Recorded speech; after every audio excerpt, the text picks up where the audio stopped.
अस्सलामुअलैकुम। कैसे सब लोग। हमारा नया लेक्चर है और आज हमने पढ़ना है स्टाइकोमेट्री। कई लोग इसको स्टोइचोमेट्री कहते हैं, लेकिन स्टोइचोमेट्री कहना मुझे अच्छा नहीं लगता, तो मैं इसलिए स्टाइकोमेट्री कहता हूँ। तो स्टोइचोमेट्री या फिर स्टाइकोमेट्री। स्टाइकोमेट्री में हम क्या करते हैं, हम इसमें स्टडी करते हैं। स्टडी क्या चीज़ स्टडी करती हैं? लो भी, क्वांटिटेटिव रिलेशनशिप फाइंड करते हैं। किसके दरमियान में? बिटवीन रिएक्टेंट्स एंड प्रोडक्ट्स और रिएक्टेंट्स के दरमियान में हम क्या करते हैं? क्वांटिटेटिव रिलेशनशिप फाइंड करते हैं। और ये फाइंड करना क्या कहलाता है? स्टाइकोमेट्री कहलाता है। मिसाल के तौर पर मेरे पास एक रिएक्टेंट है ए, इससे मैंने क्या बना दिया? बी बना दिया। अब मुझे ए का क्या पता है? मैस पता है। मुझे बी का मैस फाइंड करना है, ठीक है। इसके मुझे मोल पता है, मुझे बी के मोल फाइंड करने हैं, ठीक है। इसके मुझे वॉल्यूम पता है और इसका वॉल्यूम फाइंड करना है। तो ये सब कुछ इससे हो सकता है और इसको इन्वर्स भी किया जा सकता है। मतलब मैस पता हो तो इसका मैस, इसके प्रोडक्ट के मोल पता हो तो रिएक्टेंट के मोल वगैरह फाइंड किया जा सकता है। अच्छा, चलें जल्दी से चलते हैं इसकी लिमिटेशंस।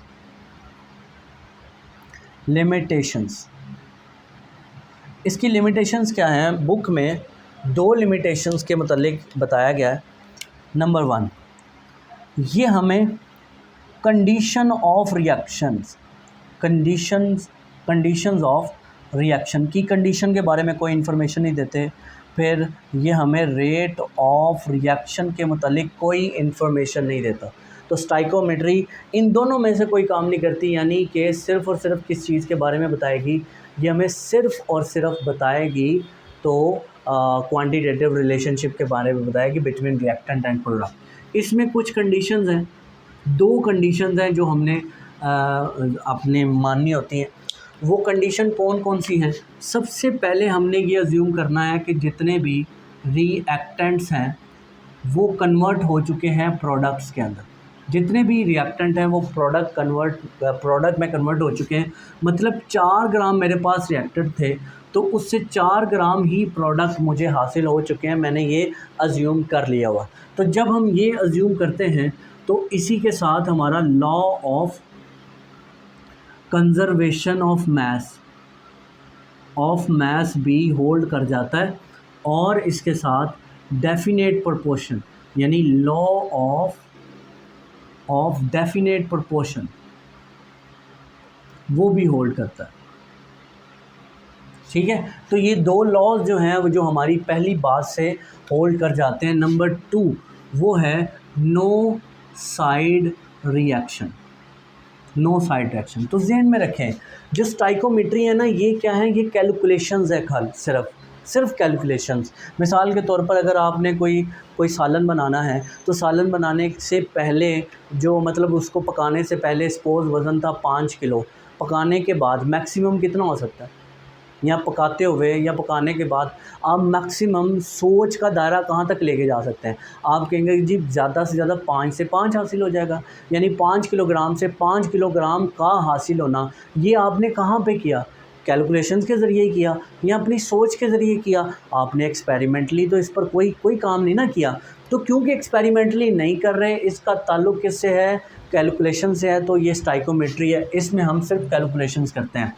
लेकिन एक चीज़ बहुत ज़रूरी है, ये सब कुछ करने के लिए हमारे पास क्या होनी चाहिए? Balanced chemical equation. इसके साथ हमें बैलेंस्ड केमिकल इक्वेशन का होना बहुत ज़रूरी है, क्योंकि ये सब कुछ हम उसी से फाइंड करेंगे, उसी बैलेंस केमिकल इक्वेशन ही से फाइंड करेंगे। ठीक हो गया? चलें, इसके बाद हमें इसकी मेजरमेंट्स हैं कुछ।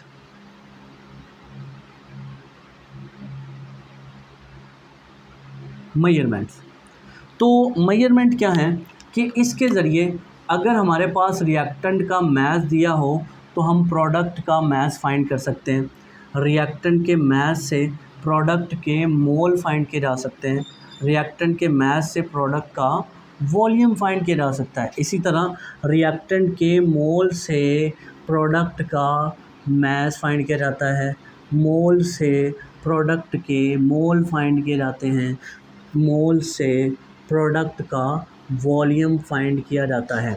इसी तरह वॉल्यूम से प्रोडक्ट का मास फाइंड किया जाता है, मोल फाइंड किए जाते हैं और फिर वॉल्यूम फाइंड किया जा सकता है। और इसको हम उलट भी कर सकते हैं, यानी कि अगर हमें प्रोडक्ट का मास दिया हो तो हम रिएक्टेंट का मास फाइंड करते हैं। प्रोडक्ट का मोल रिएक्टेंट का मास, प्रोडक्ट का वॉल्यूम रिएक्टेंट का मास, प्रोडक्ट का मास रिएक्टेंट के मोल प्रोडक्ट के मोल दिए हैं तो हमने रिएक्टेंट के मोल फाइंड कर सकते हैं। और इसी तरह नीचे भी प्रोडक्ट की जो चीज़ दी होंगी हम रिएक्टेंट के फाइंड कर सकते हैं।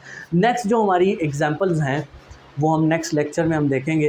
तो नेक्स्ट जो एग्जांपल है वो बड़ी ज़बरदस्त हैं और उसमें यही बताया गया है कि किस तरह पहली एग्जांपल में हमें रिएक्टेंट दिए होंगे, प्रोडक्ट फाइंड करने होंगे और उसके बाद दूसरी एग्जांपल में प्रोडक्ट दिए हैं तो रिएक्टेंट फाइंड करने होंगे।